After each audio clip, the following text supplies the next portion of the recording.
ঘটনাটি নিয়ে পরিচালক রায়হান রাফি ওয়েব ফিল্ম বানিয়েছিলেন। ময়মনসিংহের আবুল হোসেনের ছেলে রেজওয়ান হোসেন কাজল, তিনি ইন্দোনেশিয়ায় ছিলেন দীর্ঘদিন। সেখানে থাকাকালীন কাজল মিয়া ওই দেশের নাগরিক স্মৃতি ফাতেমা আক্তারকে প্রায় 20 বছর আগে ভালোবেসে বিয়ে করেন। স্ত্রীকে নিয়ে দেশে ফিরে আসেন কাজল। 1.5 যুগ আগে গাজীপুর শ্রীপুরের জৈনা বাজার কলেজ রোডের আবদার গ্রামে দোতলা বাড়ি নির্মাণ করেন। এ বাড়িতেই তিনি স্ত্রী ও 3 সন্তানকে নিয়ে বসবাস করতেন। এরপর কাজল মিয়া চলে যান মালয়েশিয়ায়, সেখানেই চাকরি করেন। দেশে আসা যাওয়ার মধ্যেই ছিলেন সুখের সংসার তাদের। বেশ ভালো দিন কাটছিল তাদের, কিন্তু ভয়ঙ্কর এক ঘটনা কাজল মিয়ার সবকিছু তছনছ করে দেয়। Premium commercial space is now for rent.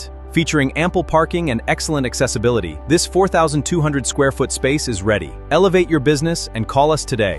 মালয়েশিয়ায় থাকতেই তিনি খবর পান তার স্ত্রী আর 3 সন্তান বেঁচে নেই। অজ্ঞাতনামা খুনিরা তার পুরো পরিবারকে নৃশংসভাবে খুন করেছে। এমন ঘটনা শুনে মালয়েশিয়া থেকে ফিরে আসেন কাজল মিয়া। আলোচিত ঘটনাটি গত বছর এপ্রিলের। 4 খুনের পর পুলিশ প্রশাসন নড়ে চড়ে বসে। পুলিশ, র্যাব, গোয়েন্দা পিবিআই পৃথকভাবে ঘটনার অনুসন্ধান চালাতে থাকে, কিন্তু খুনিদের শনাক্ত করতে বেগ পেতে হয় পুলিশের। পিবিআই পারভেজ নামে এক যুবককে পাকড়াও করে। পেশায় রিকশা হলেও মাদকাসক্ত। তাকে জেরা করতেই বেরিয়ে আসে খুনের রহস্য।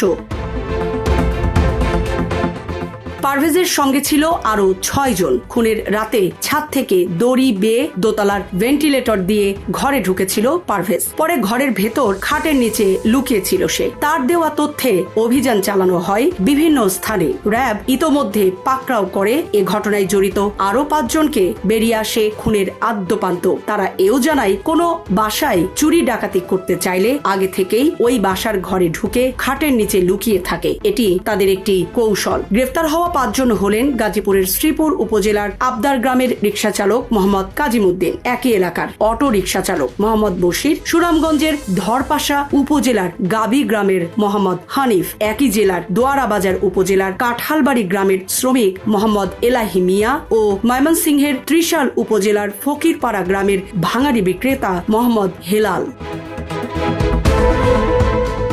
খুনিদের টার্গেটে কেন ওই 4 জন? র্যাবের এমন প্রশ্নে খুনিরা জানিয়েছে নানা তথ্য।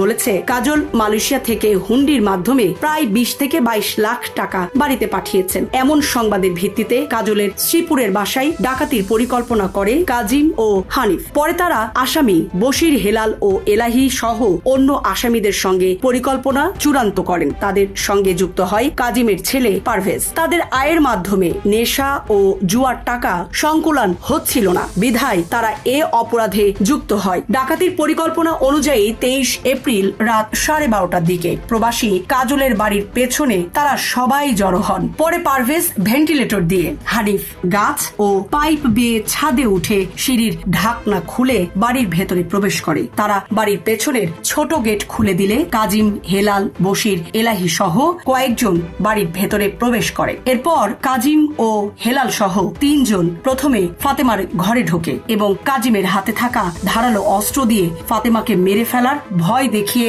বিদেশ থেকে পাঠানো টাকাগুলো দিতে বলে। ফাতেমা এত টাকা নেই বলে জানান। পরে ফাতেমা তার রুমের স্টিলের শোকেসের ওপরে রাখা 30,000 টাকা তাদের বের করে দেন। পরবর্তীতে তারা ফাতেমার স্বর্ণালংকার গুলো ছিনিয়ে নেয় এবং ধর্ষণ করে। জীবন অবাক না করলে কে করবে? 28% মিল্ক ফ্যাটের অবাক করার সাথে ফ্রেশ মিল্ক পাউডার। জীবন অবাক করুক প্রতিদিন। আসামি বশির ও এলাহি সহ আরো একজন ধারালো অস্ত্র দিয়ে ভয় দেখিয়ে বড় মেয়ে নুরাকে ধর্ষণ করে এবং গলার চেইন সহ তার স্বর্ণালংকার ছিনিয়ে নেয়। এ সময় ফাতেমার ছোট মেয়ে হাওয়ারিনকে ধর্ষণ করে আসামি বশির সহ আরো একজন। আসামি পারভেজও হত্যাকাণ্ড এবং ধর্ষণে অংশগ্রহণ করে। পারভেজ 2018 সালে 7 বছরের শিশু নীলিমাকে ধর্ষণের পর গলা টিপে হত্যা করার মামলার আসামি। সর্বশেষে প্রতিবন্ধী শিশু ফাদিলকে হত্যা করা নিয়ে আসামিদের ভেতর দ্বিধাদ্বন্দ্ব তৈরি হয়, কিন্তু কোনো প্রকার সাক্ষী না রাখার সিদ্ধান্তে প্রতিবন্ধী শিশু ফাদিলকেও হত্যা করা হয়। লুণ্ঠনকৃত মালামাল ও টাকা কাজিম নিয়ে নেয় এবং সুবিধাজনক সময়ে পরস্পরকে বন্টন করবে বলে বাকিদের জানায়। সামরিনা প্রীতি, ঢাকা এক্সপ্রেস।